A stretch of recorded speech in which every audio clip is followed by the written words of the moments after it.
Alright, so now it's been venting for a full 10 minutes. I'm going to put what I call my jiggler on there on 10 pounds of pressure. And I'm going to let it build up until it starts jiggling. Then you can adjust your heat. On mine here, it's usually about half between like low and medium. So once it starts jiggling, I'll readjust my heat, and I'm going to set the timer for 25 minutes. Hi guys, it's Chris with City Girl Homestead. It's Saturday morning. Tom's out working in the garden, pulling up stuff that needs to be done and whatever. He's actually got 5 minutes to go out there and work on the garden. His other side job didn't go through yet, so he's got the whole weekend off to get stuff back in order. So today what I've been doing is we've been picking our tomatoes, and then I've been dicing them up and then putting them in the freezer. And well, we'll see how many I get today in quarts because I'm out of room in my freezer. So we need to get done whatever I can. I'm hoping for 7 quarts, but if not, then we'll get what we can get. All right.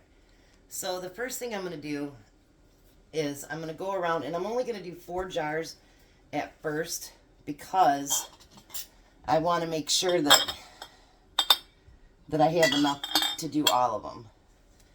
So the first thing you want to do is a teaspoon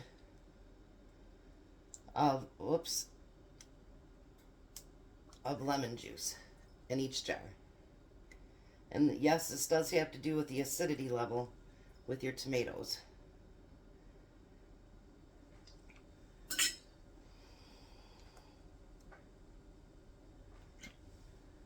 Alrighty. And for those of you that watched me make my brownies yesterday, I did put too much butter in there, but they turned out amazing. So yeah, you only need 1 box. I don't know why I was thinking it was a 1/4 per stick, but it's a half.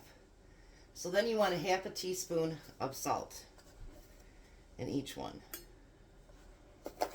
Now you can water bath these, but water bathing takes almost an hour.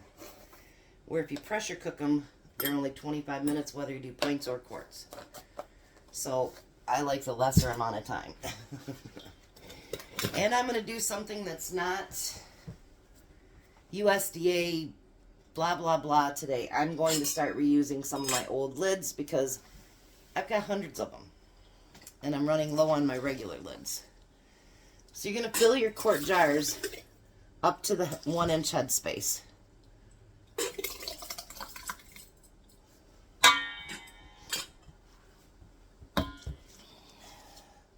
I might only get 4, but that's okay. Whatever I get, I get. Because it's at that time of year that, you don't quite have, enough to pick. And, when you run out of room in your freezer, what do? You know what I mean? So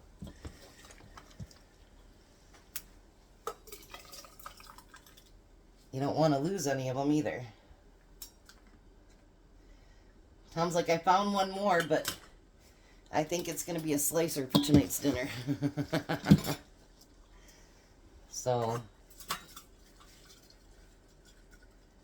that one still had some frozen pieces in it.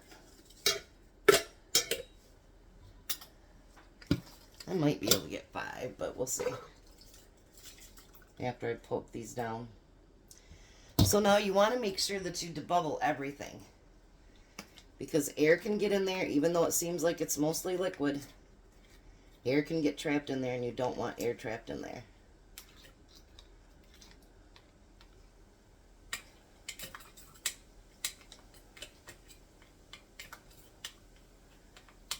Nobody wants to get any nasties. Alright. So now I've got my water back here.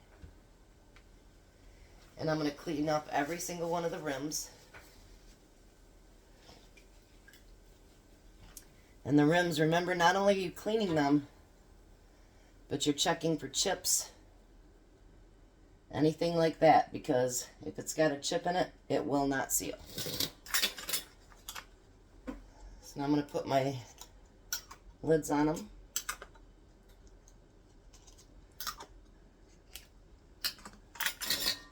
And then my rings,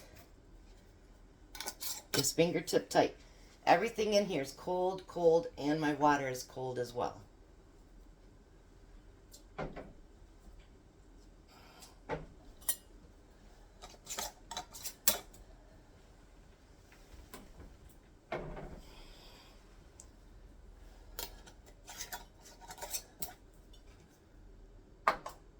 And I'm using my great big bowl.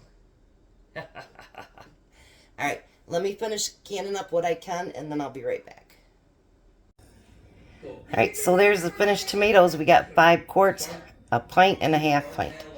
So not bad for cutting them up and freezing them and saving them till we got enough to can. So you guys have a blessed night and be a blessing.